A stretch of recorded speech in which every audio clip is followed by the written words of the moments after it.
Hey everyone, I'm back, and today we're going to be talking about 22 Jump Street, and this movie is once again directed by Phil Lord and Chris Miller, and it stars Jonah Hill and Channing Tatum, and much like the first movie, I thought it was fine. In some ways I thought it was better, other ways I thought it was worse, and most of what I really got out of the movie was once we got an hour in, that's where I got my first laugh, and that's where I found it to be kind of funny, but the first hour of this movie, I was just waiting for something interesting to happen, and it never happened, really. Even after it started to get kind of funny for me, I never was really invested or connected with any of the characters. I didn't find the action to be particularly engaging or fun in any ways. It was very surface level, and also another criticism that I had with this movie, and also the first movie, is that if it were an animated movie, I think it would have worked a lot better for me, but it's not, and I just was kind of let down by that fact, because if it was animated, it would be more expressive, and since it's live action, there's only so much you can do, and if you try to make it like an animated movie, I guess, like there's only so much you can do, so much of it can be convincing, and that's really where live action and animation, they just don't mesh very well if you do like 50-50 or like more animation than, or more CG than live action, because then it's just going to pull you out of it. And the characters in this movie were fine for the most part. I liked the captain, and there were some funny things going on with his character, and I'm not going to spoil what those are because I think it's like the best part of the movie, and it is legitimately funny to me. But aside from that, there wasn't really much else for me in this movie, and I thought the end credits were kind of funny, and that was definitely a highlight of the movie for me. But most of this movie is expecting me to care, or maybe it's just expecting me to find it funny because it's a parody of both the show that this movie is based on, and also the fact that it's a sequel to a show, a sequel movie based on a show from the 80s.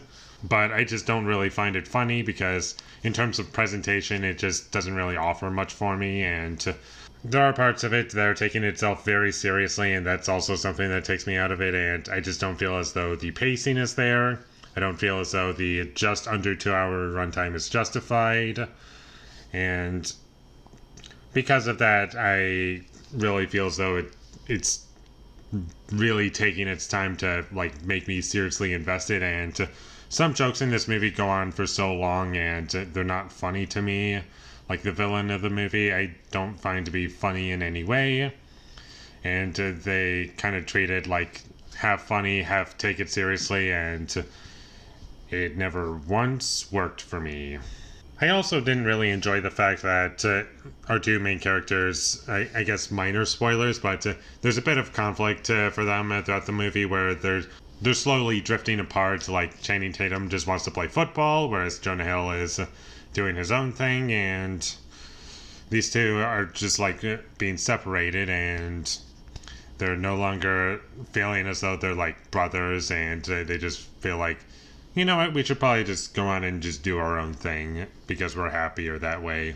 We'll be happier that way, sorry. And they have that going on in the movie, and I never once cared. I wish I did, but I never once did, and it kind of got a little repetitive to me and very predictable, and I just was emotionally checked out. I thought the acting was good and no one took me out of it. It's just that the story wasn't interesting to me, and the satire, I just don't feel as though it's there. And a movie like the Lego Movie, which is also made by Phil Lord and Chris Miller, like that movie just flies by, and there's always something to care about, and it's so expressive, and there's so much going on in that movie, and it never stops, like I said. Whereas this movie, it doesn't really go at a pace that I'm looking for, and I just wish that it was shorter. And there's a lot of parts of it that I feel could be removed from the movie entirely, like the main conflict between our two main characters. That could have been removed, and you would have lost nothing.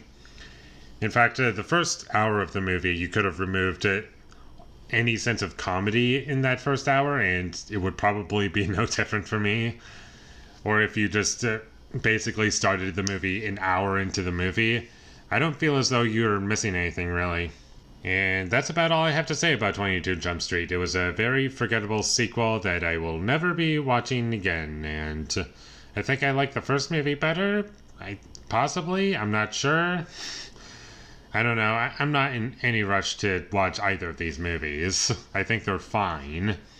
It's just that they don't offer me anything that I'm looking for. And I wish that there was more to it than what we got. And that's all I have to say about it. And with all that being said, I'm going to give 22 Jump Street a 5 out of 10. Thank you for watching my videos as always. If you enjoyed this review, be sure to leave a like and comment down below you thought of 22 Jump Street, and my social media links, they will all be in the description, so follow me there. And last but not least, subscribe to be a part of Foley Nation, and I'll see you when I get my next review up, and that is going to be for Foul Play. So look forward to that, but until I get that up, thank you for watching and have a great day.